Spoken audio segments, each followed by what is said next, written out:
श्याम सुंदरपुर ग्राम पंचायत सिमुलिया बहुत बहुत शुभेच्छा। सरकार उन्नयनमूलक कार्य सर्वाधिक खर्च करी बालेश्वर जिल्लार 1 नंबर स्थान हासिल करिछि श्यामसुंदरपुर पंचायत।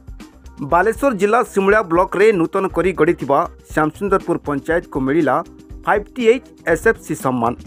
जिलापाल सूर्यवंशी मयूर विकासक स्वहस्तर गौरवमय कोसंब 2025 मेला रे पंचम राज्य अर्थ कमिशन योजना रे सठिक तथा सर्वाधिक खर्च करी श्यामसुंदरपुर पंचायत जिल्लार प्रथम स्थान अधिकार करछि। एथिपाई श्यामसुंदरपुर पंचायत सरपंच श्रीमती सुकांती नायक को जिलापाल द्वारा सम्मानित कर जायछि।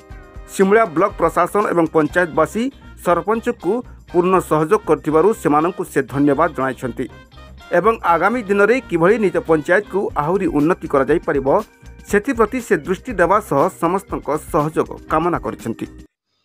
काली कोसंब मेला थिला पोलिसरी मेला काली जिलापाल महोदय और मान्य व्यक्ति उपस्थित थिले। से माने मते जो 50 SFC अचीवमेंट से पंचायत को अवार्ड प्रदान करछन। बालेश्वर जिल्ला रे आम पंचायत 1 नंबर थिबारु मु आम समस्त ब्लॉक स्टाफ समस्त को धन्यवाद जनाऊँगी। आम पंचायत आगु को किभली उन्नति करिवो मु प्राणपणे चेष्टा करिवि। एथिपाई मु समस्तंकर सहयोग कामना करूछि।